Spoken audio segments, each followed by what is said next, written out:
네, 요즘 경제 소식이 정말 많습니다. 오늘도 빠르고 친절하게 경제 소식 살펴보도록 하겠습니다. 스타트 경제, 오늘은 이윤수 서강대학교 경제학부 교수와 함께하겠습니다. 교수님 어서 오십시오. 어서 오십시오. 안녕하십니까. 오늘 뉴욕 증시 안 좋을 거는 예상을 했어요. 근데 자고 일어나 보니까 정말 예상보다 더 안 좋아서 깜짝 놀랐는데 이렇게까지 폭락한 배경은 뭘로 보십니까? 최근에 뉴욕 증시가 좀 하락세에 있었던 것은 잘 알고 계실 예. 테고요. 이번에 특히 어제 이렇게 큰 하락폭을 겪게 된 것은 트럼프 대통령이 얘기한 발언과 연관이 있다라고 해석을 한 것 같습니다. 예. 사실 트럼프 대통령이 관세 정책을 감행하면서 경기 침체 가능성이 있다라는 것에 대해서는 이제 여러 언론에서 보도가 된 상황인데요. 이 부분에 대해서 트럼프 대통령이 직접적으로 언급을 했다라는 점이 굉장히 그 시장에서는 좀 놀랍게 받아들여진 것 같습니다. 구체적으로는 지금 미국 경제가 과도기를 겪고 있다라고 얘기를 하면서 네. 사실상 그 대통령 그 취임식에서 미국 경제를 위대하게 만들겠다, 황금기를 우리가 겪게 될 것이다라는 얘기를 한 뒤에 주식시장이 굉장히 호황을 겪었었는데요. 네. 반면에 최근에 이제 시장이 하락을 하고 있고 어떤 관세 정책으로 인해서 굉장히 불확실성이 확대되는 것이 시장이나 아니면 경제 지표에 반영이 되는 정도에서 이제는 그것이 우리가 앞으로는 잘할 건데 이런 미국으로 부를 가지고 오는 과정에는 어느 정도 과도기가 필요하고 이런 좋은 것을 얻기 위해서는 고통의 시기를 겪는 게 필요하다라는 걸 얘기를 함으로써 이게 실제로 어떤 경기 하방 압력에 대한 위험을 트럼프가 직접 언급했다는 데에 대해서 시장이 크게 반응을 한 것 같습니다. 네, 증시 중에서도 특히 나스닥 지수 하락폭이 좀 눈에 띄는 것 같습니다. 이 M7 빅테크의 흐름도 좀 심상치 않은 것 같은데 이것도 한번 짚어주실까요? 예, 사실 보통은 기술주 같은 경우는 당장의 경기 흐름보다도 이자율에 대해서 좀 더 민감했던 주식들인데 이번의 경우는 글쎄요, 그동안 워낙 그 시장이 좋았었던 것들이 이제 빠지기 시작하면서 먼저 민감하게 반응한 게 아닌가라는 생각을 이제 하게 되는데요. 다우나 S&P 같은 경우에 약 2에서 2.7% 빠진 것에 비해서 나스닥은 4% 정도 빠졌기 때문에 굉장히 하락폭이 컸고요.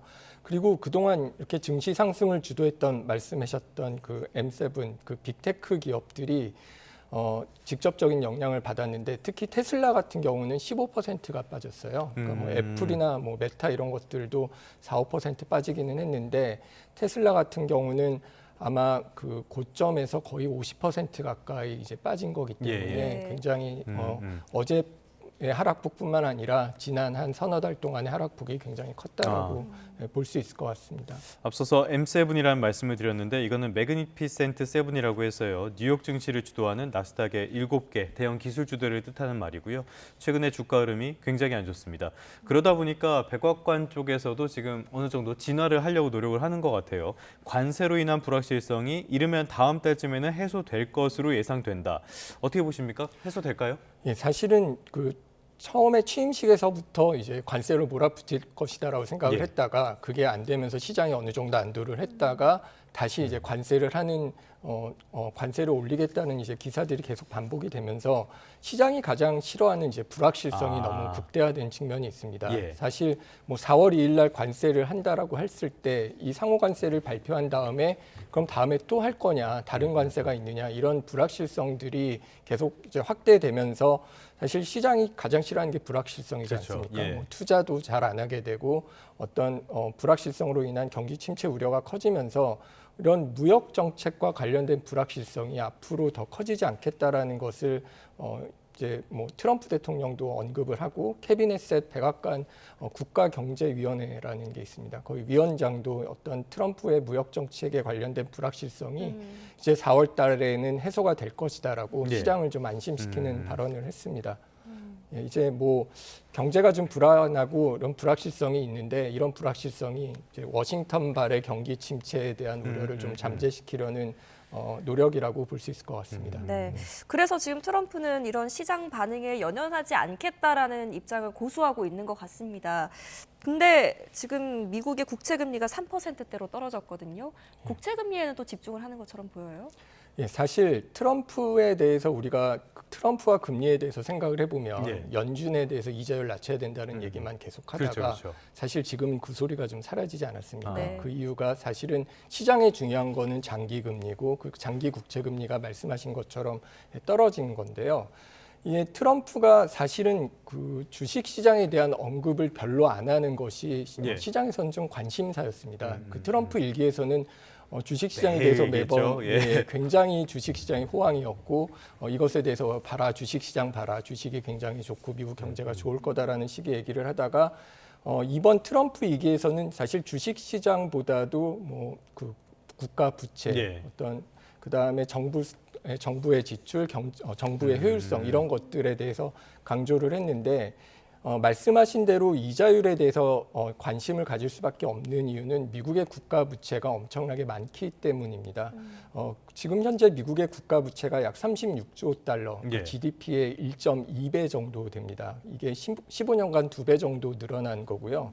이렇게 되면은 문제가 되는 게 이자 부담이고 이자 부담이 현재 1조 1,500달러 정도, 우리나라 돈으로 한 1,700조 원 가까이 되는데요. 이거는 미국 국방 예산이 우리가 크다라고 생각을 하는데 미국 국방 예산이 8,800억 달러 정도이기 때문에 미국 국방비보다 이자료에다가 훨씬 더 많은 돈을 쓰고 있다라는 얘기고 이런 측면에서는 이자 부담을 줄이고 그러기 위해서는 금리가 내려가는 게 굉장히 중요한 포인트가 될 것 같습니다. 그런데 트럼프가 이야기를 하는 것 중에 하나가 달러 패권이잖아요. 그런데 네. 이 달러 패권을 유지하려면은 이런 재정 적자라든지 이런 것들은 불가피한 측면이 있는 거 아닙니까? 사실은 그 트럼프 입장에서 달러 패권을 유지하기 위해서는 말씀하신 것처럼 그 부채를 관리하는 게 사실은 중요하고요. 어떤 면에서는 이자가 높게 유지되면 미국의 채권에 대한 수익률이 훨씬 높기 네네. 때문에 달러를 높게 유지하는 게 중요할 수 있고요. 근데 트럼프 입장에서는 미국 경제가 성장을 하고 강건한 건 되게 중요하지만 또 한편으로는 달러와 관련돼서 그 무역 수지 적자를 해소하기 위해서는 어떤 무역 수지 적자를 해소하기 위해서는 어느 정도 미국 제조업의 수출이 잘 돼야 되고 그런 측면에서는 약달러도 괜찮다라는 생각도 할 수가 있을 것 같습니다. 네. 여러 경제 지표에서 지금 경제 둔화 흐름 조짐이 보이고 있는데 요즘 경제 기사들 보면 아래 공포라는 워딩이 좀 많이 보이는 것 같습니다. 일단 이 아래 공포가 뭡니까? 그 R은 여기서 영어로 그 경기 불황, 경기 침체, 리세션이라는 단어의 첫 글자고요. 그래서 이 경기 불황이 오는 게 아니냐라는 데서 이제 아래 공포라는 표현을 쓰고 있는데 이게 처음 듣는 표현은 아닙니다. 사실은 우리가 코로나 이후에 인플레이션이 올라가고 미국 연방준비은행이 금리를 굉장히 많이 올렸을 때 도대체 언제 이자율을 낮추느냐 하는 피벗에 대한 시기를 기다릴 때 이제 나왔던 얘기도 이러다가 불황이 올 거다. 그렇죠. 이렇게 높은 금리를 미국 경제가 버틸 수 없기 때문에 불황이 올 거다라는 얘기를 했었는데요.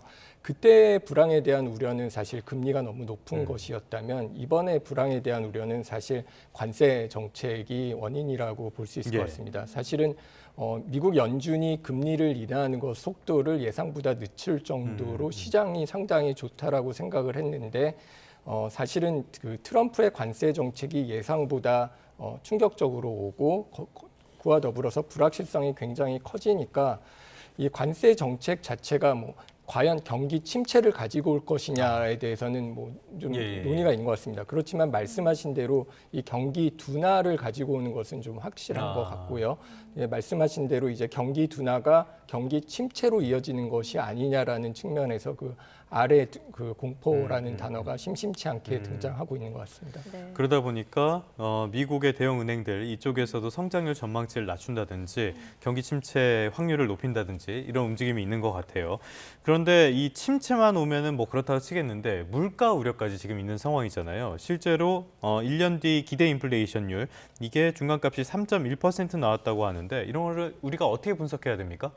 사실 그 3.1%라는 숫자 자체도 우리가 그 연준이 원하는 2% 물가 인상률 타겟보다도 높은 수치지만 그 3.1%가 어느 정도 내려오다가 갑자기 지난 2, 3개월 동안에 올라갔다라는 데에서 시장은 사실 예. 주목을 하고 있고요. 다만 한 가지 좀 어느 측면에서 안심이 되는 것은 그 물가 상승률에 대한 예. 그 서베이가 두 가지가 있는데 이제 지금 말씀하신 3.1%를 얘기하는 미시간 서베이는 사실 오랫동안 봐왔던 거고요. 이게 갑자기 3%로 올라가면서 시장에서는 인플레이션을 못 잡는 거 아니냐. 예, 예. 사실 이런 것에 대한 우려가 굉장히 커진 거고요. 반면에 그 뉴욕 연방준비은행에서 내는 예. 물가 인상률 지표는 그렇게 빠르게 오르지는 않았습니다. 지금 그래서 말씀드린 건 그 간밤에 이제 뉴욕 연은에서 나온 3.1%. 예, 요게 전달보다 한 0.1%포인트 올랐더라고요. 많이 오른 건 아니지만 일단 약간 반등 조짐은 있는 것 같아요. 예. 예. 그래서 이제 물가라는 게 사실은 잡기가 힘들다라는 얘기를 할 때 이런 서베이 지표에서 오른 것이나 이렇게 3% 이상으로 유지가 될 때 걱정이 되는 것은 그 기대 인플레이션 때문에 그렇습니다. 네. 사실 그 트럼프 일기하고 비교해서 지금 2기가 굉장히 다른 점은 트럼프 일기 때는 관세가 물가로 오른다라고 해도 그때는 인플레이션에 대한 얘기를 하던 시기는 아니었습니다. 그런데 지금은 트럼프가 집권하기 전에 코로나로 인해서 사람들이 뭐 초등학생도 다 맞아요. 이제 인플레이션이라는 걸 다 알고 있고요. 제 그다음에 아들도 압니다. 기업에서도 인플레이션을 이렇게 겪은 다음에 달라지는 점은 사실은 그 물가를 올리는 것에 대한 거부감이 기업 입장이나 그것을 받아들이는 소비자 입장에서 좀 부담이 좀 적습니다. 사실 일본이 그 10년 이상의 디플레이션을 겪으면서 처음으로 어떤 과자 회사가 물가를 이제 가격 인상을 할 때 사장이 나와서 죄송합니다, 우리가 어쩔 수 없습니다 하고 사과를 하면서 이제 가격을 올릴 정도로 그 가격을 올리는 것에 대해서 굉장히 조심스러웠던 것이 지난 코로나 이전의 상황이라면 이제는 뭐 7, 8% 물가가 오르는 것에 대해서 기업이나 소비자 입장에서도 부담스럽지만 네. 그게 가능하다라고 생각을 할 수가 있는 상황에서는 기대 인플레이션이 올라가고 그게 떨어지지 않는 것은 그게 물가로 실질적으로 전이가 되고 그러면 그 물가가 오른 것을 보고 또 다른 누군가는 가격을 올리고 임금 인상 요구로 이어지는 게 굉장히 쉽다라는 측면에서 그 인플레이션이 지속될 가능성이 높아진다라는 점에서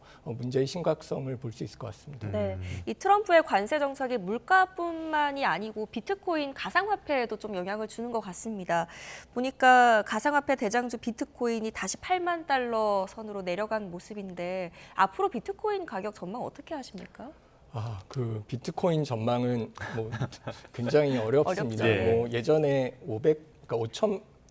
500만 원이죠. 네네네. 500만 원일 때 뭐 버블이다라는 얘기를 한 다음에 지금까지 온 것을 보면 사실 비트코인에 대해서는 확실하게 얘기할 수 있는 것은 굉장히 변동성이 클 것이다라는 거고요. 이것은 뭐 가치가 없기 때문에 장기적으로는 0으로 수렴한다라는 의견도 있고 반면에 상황이 좀 달라졌고 그다음 뭐 상황이 달라졌고 이게 일종의 하나의 뭐 어떤 그 자산, 커머더티, 그러니까 이걸 어떤 뭐라 그럴까요? 무슨 원자재의 일종처럼 접근을 해야 된다라는 측면에서 이제 오른다는 뷰도 있는데요. 한 가지 최근에 이게 떨어진 것과 관련돼서는 트럼프가 들어오면서 어떤 비트코인에 대한 정책이 가격을 굉장히 올릴 것이다라는 기대감이 있었는데 지난 행정명령 같은 데서는 트럼프가 실제로 비트코인을 사면서 구축을 할 거라는 시장의 예상과는 달리 지금에 있는 비트코인을 이제 뭐 정부가 세금 같은 거나 아니면 압수하는 비트코인들이 있지 않습니까? 그런 것들을 이제 팔지 않는 수준에서 관리를 하겠다라는 측면에서 어떤 새로운 수요가 나올 것이다라는 기대가 깨지면서 하락한 측면이 이제 하나가 있다라고 볼 수 있을 거고요. 두 번째는 말씀하셨듯이 그 나스닥 지수가 많이 떨어졌었는데 이 비트코인도 어떤 면에서는 대체 투자라는 의식이 있었는데 대체 투자라기보다는 어떤 결국은 주식, 특히 나스닥과 같이 움직이는 위험 자산의 성격이 있기 때문에 어떤 경제가 불확실해지고 투자 심리가 지금과 같이 꺾이면서 관세 등의 영향이 있겠죠. 이런 경제 불확실성이 커져서 위험 자산에 대한 회피 심리가 커짐에 따라서 같이 떨어진 측면이 있다라고 볼 수 있을 것 같습니다. 하긴 그 코인 같은 것들은 뭐 자산으로서는 모르겠지만 화폐로서 역할은 전혀 하지 못하고 있고요. 또 굉장히 가치를 측정하기도 어려우니까 접근하실 때는 항상 신중하게 접근하시는 게 좋겠습니다. 네. 저희가 최근 들어서 미국 경제 이야기를 계속하고 있는데요. 사실은 남 걱정할 때가 아닌 것 같다는 생각도 듭니다. 우리 경제도 굉장히 상황이 안 좋은데 실업급여 지급이 1조 원을 돌파했다고 해요. 이거는 어떤 의미로 우리가 받아들여야 됩니까? 사실 우리나라 경제가 굉장히 하강 국면이 점점 더 심각해지고 예. 있다. 아까 말한 아래 공포가 미국 얘기가 아니라 사실은 우리나라 문제는 더 심각하다라는 우려가 이제 계속되고 있는데요. 예. 사실 지난 12월에 계엄 이후에 소비 심리랑 투자 심리가 급격하게 위축이 되고 그렇죠. 이게 경기가 안 좋아질 거라고 예측은 했는데 그런 것들이 이제 실제 지표로 나타나고 있습니다. 사실 뭐 식당에 가면 피부로 느낀다라는 말씀을 여러분들이 네. 하시는데 소비도 악화가 되고 있고요. 자영업자 폐업률 같은 것들도 굉장히 증가를 하고 있습니다.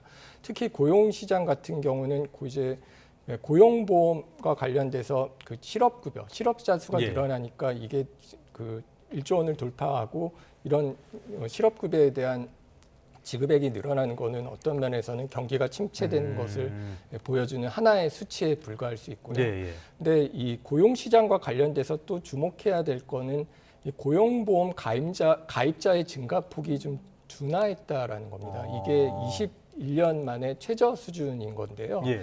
고용보험을 가입한다라는 것은 이제 새롭게 노동시장에 들어와서 취업을 하게 된다라는 건데 이게 취업자 수가 계속 줄어든다라는 얘기입니다. 이게 뭐 인구 증가에 기인하는 측면도 있지만 새로운 고용이 계속 늘어나야지 고용시장이 탄탄한 건데 네. 이런 새로운 고용자들이 줄어들고 있다라는 측면에서 고용시장이 앞으로도 계속 좋지 않을 가능성이 있다라는 점에서 좀 우울한 소식으로 봐야 될 것 같습니다. 네, 이런 고용 시장에 좋지 않은 지표들뿐만 아니고 한국개발연구원에서 석 달 연속 지금 우리 경제 경기 하방 위험이 확대되고 있다 이렇게 진단을 했습니다. 이렇게 진단한 배경이 뭐라고 보십니까? 일단은 그 말씀드렸듯이 불확실성이 계속되면서 뭐 소비도 위축이 됐지만 특히 건설업이 많이 부진하고요. 그 다음에 이제 수출 여건이 악화됐습니다. 지금 오늘 저희가 관세에 대한 얘기를 많이 했는데 네네. 이런 관세에 대한 불확실성이 커지면 우리도 이제 수출에 대한 영향을 받는데 반도체를 비롯한 어떤 그 수출에 대한 불황이 어려움들이 지속되면서 이런 경기 하방이 최근에 좀 계속됐고 앞으로도 계속될 우려가 있다라는 소리가 나오고 있는 것 같습니다. 참 이 트럼프의 관세가 없더라도 쉽지 않은 상황인데 이 관세 변수까지 생겨서 굉장히 우려가 커지고 있습니다. 지금까지 이윤수 서강대학교 경제학부 교수와 함께 그 국내외 경제를 둘러싼 다양한 내용들 진단해봤습니다. 오늘 말씀 고맙습니다. 잘 들었습니다. 감사합니다.